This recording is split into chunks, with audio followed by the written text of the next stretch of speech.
So, on September 18th, 2019, the world was stunned at the revelation that Justin Trudeau had done a racism. In a failed attempt to portray Aladdin while working as a teacher, he went the extra mile by really committing to his role. Rather than go method acting a la Robert Downey Jr., he instead took out the tin of brown makeup a la Robert Downey Jr. For 400 years, that word has kept us down.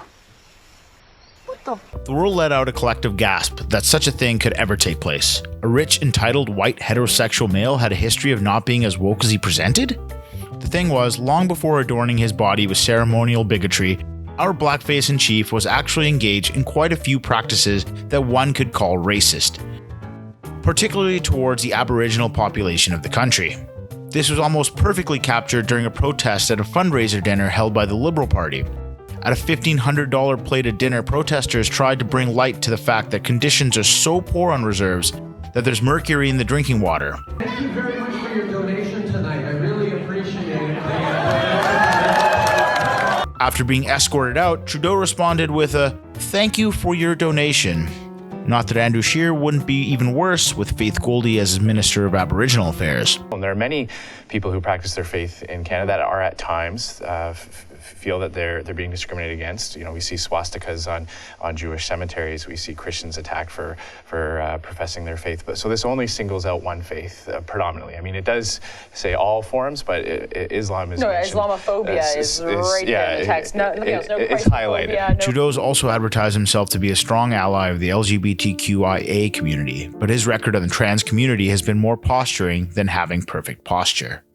Despite numerous pleadings from panels demanding reform within the immigration and prison system that directly discriminate against members of the trans community, not much has been done to systemically change the problem, and apologies go unnoticed. Will you do your best to ensure that trans women are put in prison, or prison more appropriate to their gender identity?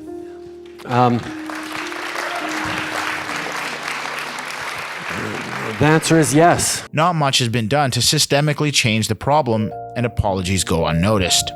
We often point the finger in this show about how horrific things are across the border, where children are locked up in cages and separated from their parents. But in our own backyard, we sit by as Native communities are poisoned and our prisons filled disproportionately with Aboriginal youth. So we decided to stop talking and take some action. By doing the one thing our mothers told us growing up would never come true: playing video games to make the world a better place. H-Bomber Guy once said, "I might not be the fire that changed the world, but I'll be the spark that lights the fire that changes the world." Or maybe that was Tupac. Either way, he showed that he could directly fight back against Graham Linehan's transphobia by fundraising over $300,000 for the Mermaids Foundation and doing a bang-up job of raising awareness for his subject. So consider us Sparked Harris. As well, that's cool. The liquid sound. Oh, thank you, the Serfs TV. Wow, 215 people watch the Serfs. that was so fucking mean. I'm sorry. So we're going to fundraise for an organization called Water First. It's an organization that focuses exclusively on delivering and maintaining clean drinking water in Aboriginal communities across the country. Their training programs ensure that after their departure from a given area, it will continue to provide clean water for the community for generations to come. We're also fundraising simultaneously for Trans Lifeline, a cross-Canadian and American nonprofit that provides direct service, material support, advocacy, and education to the most vulnerable members of the trans community, completely on a volunteer basis. But hey, this PSA is already sounding a little too milquetoast for the internet. Let's kick things up Army style. You thought you had seen the end of live Twitch charity streams with Donkey Kong 64. Well, then came Philosophy Tube doing every single word in the dictionary or something. Now there's two far more obscure content creators doubling down on literally everything like a pair of drunken lab rats without the cheese, science, or charisma to pull it all off. You like worthy causes? Well, how about two worthy causes? Double the charities and goodness with half the money earned. You like your retro gaming challenges? Well, how about the OG Super Mario game that all these doom and zoomers playing Super Mario Maker 2 don't know that it's based off of? I have never seen that happen before. Super Mario Brothers, we know. Super Mario World. Not enough for you? How about we beat it 3 times in a row? Still not enough? How about one of those times you can't use Star World and all, so good luck there, you doom and zoomer boomers. What if in the middle of it we hosted our own version of the Raj Royale? What if we made it a collective experience? What if everyone participating had to help work together and lift each other up instead of eliminating one another?